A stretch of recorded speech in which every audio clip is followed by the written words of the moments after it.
In the final months of World War II, a small group of German women, POWs, stepped off a truck onto a dusty American ranch in the southwest. They expected punishment. They expected shouting. Some even expected to be sent back immediately. Instead, they were met by silence. A few American cowboys leaned against a wooden fence, hats low over their eyes, quietly studying the newcomers. These were not soldiers in polished boots.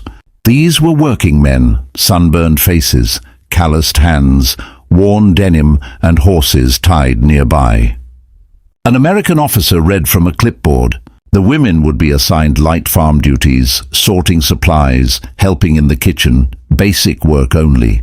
One woman stepped forward when her name was called. She was barely standing straight. Her coat hung on her like it belonged to someone else. A cowboy removed his hat and looked at her closely. Then he said something no one expected. "You're too thin to work." The interpreter repeated the sentence in German. The woman froze. Too thin to work. Back home, being thin meant you worked harder. It meant you were pushed more, not less. The other women stared. Some lowered their eyes. One whispered that this must be a test. The cowboy shook his head slowly. "No," he said, pointing toward the ranch house. "She eats first." The officer hesitated but nodded. As the woman was led away, the cowboys didn't joke. They didn't smile. They watched in silence, because this was only the beginning of what they were about to do. The woman was led into the ranch house slowly, as if every step might be a mistake. She expected orders. She expected to be told where to sit, when to stand, when to leave. Instead, the door closed behind her and the smell hit first. Hot bread, coffee, something frying in a pan. She hadn't smelled food like this in years. An older woman in an apron, an American civilian, looked up from the stove. She didn't ask questions. She didn't look at papers. She simply pulled out a chair. "Sit," she said gently. The German woman didn't move. Back in the yard, the other prisoners watched through the window, tense and silent. No one believed this was real. Kindness after the war they had lived through always came with a price. Outside, one of the cowboys finally spoke to the officer. "If she works now," he said quietly, "he'll break." The officer replied that these were prisoners, not guests. The cowboy's jaw tightened. "She's a person," he said, "and if she breaks, that's on us." There was a long pause. Then something unexpected happened. The cowboys began setting rules of their own. Anyone who looked weak would eat first. Anyone who collapsed would be sent to rest. No punishment, no shouting, no rushing. When the woman inside was handed a full plate, her hands started shaking. She tried to eat slowly, politely, but halfway through, tears fell into the food. Not from fear, from disbelief. Outside, the other women saw it, and for the first time since their capture, they realized this place was different. This was not a test. This was not humiliation. And whatever these American cowboys were planning next, it was going to change everything. The next morning, the camp expected movement. At dawn, trucks usually arrived. Orders were shouted, lines formed. Work began. This time, nothing. The German women stood in the yard waiting.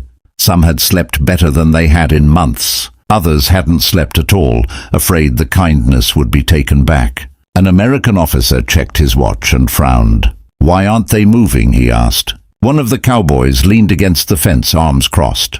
"Because we're not starting yet." The officer reminded him that schedules mattered, that supplies needed sorting, that time was being wasted. The cowboy didn't argue. He simply raised his voice so everyone could hear. "No one works until everyone can stand." The interpreter repeated it. The women froze. Some looked down at their hands, hands that shook from weakness. Others tried to straighten their backs, embarrassed by their own bodies. One woman took a step forward and nearly fell. Before the guards could react, two cowboys were already there.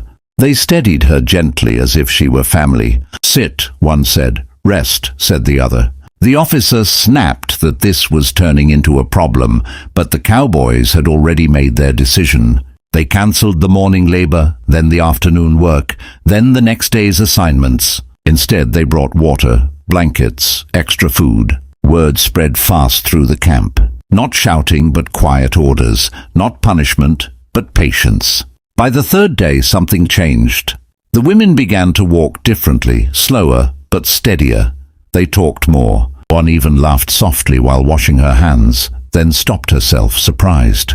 The officer watched from a distance, uneasy. This was no longer standard procedure. This was something else. And when a military truck arrived late that afternoon with new orders from higher command, the Cowboys didn't step aside. They stepped forward. The truck rolled through the dusty gate slowly, its engine loud in the quiet camp, carrying officers instead of supplies. The truck arrived just after noon. Not supplies, not food, officers.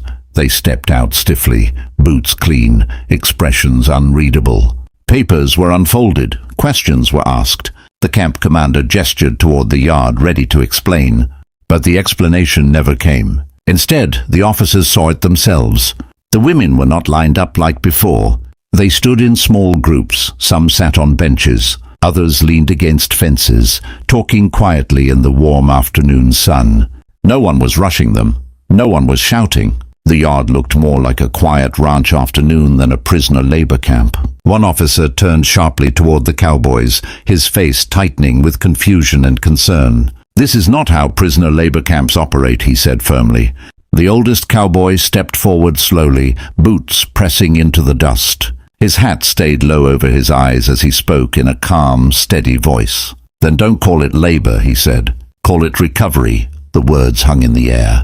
For a moment no one moved. Even the wind across the dry ranch yard seemed to stop. One officer pointed toward a woman near the fence, the same one who had once been declared too thin to work.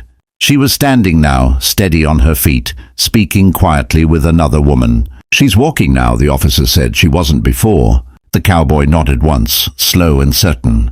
"Because she ate, because she rested, because someone treated her like she would survive."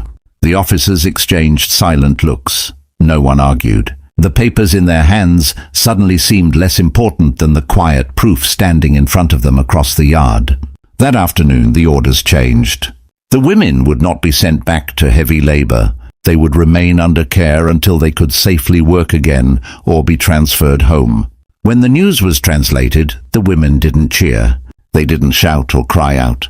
They simply stood there, absorbing the words slowly, as if afraid the promise might disappear. One by one, the women straightened their shoulders. Some lifted their heads higher than they had in years.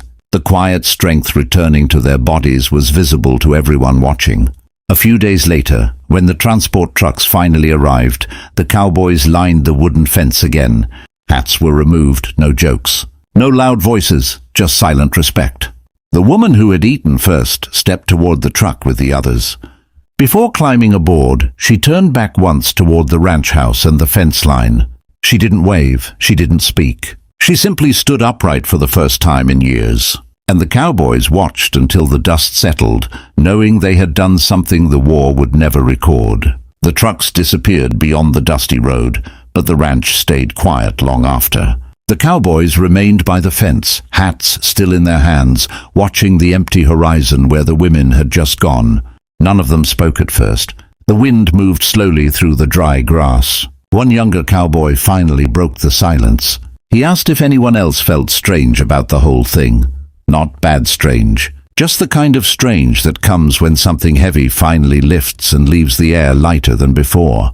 The oldest cowboy placed his hat back on his head and looked toward the ranch house. "War makes people forget simple things," he said quietly.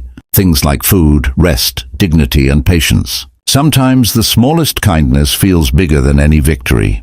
The American officer who had argued earlier stood nearby listening. His clipboard was still tucked under his arm, but he wasn't writing anything now. Instead, he watched the empty road with the same thoughtful expression. Finally, he spoke. "Regulations exist for a reason," he said slowly. "But maybe sometimes the people standing in front of you matter more than the rules written on paper." No one argued with him this time. Later that evening, the ranch returned to its usual rhythm. Horses were fed, gates were checked. The kitchen lights glowed warmly as supper was prepared for the workers who remained behind.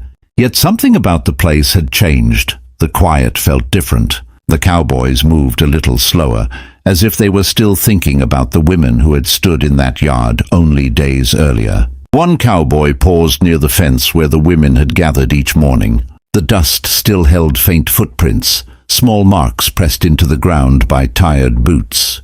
He looked down at them and shook his head slightly. A week ago, those same steps had barely been strong enough to cross the yard. Now they were walking toward a future somewhere beyond the horizon. The older cowboy joined him and rested his arms on the wooden rail. "War writes many stories," he said, most of them loud and violent.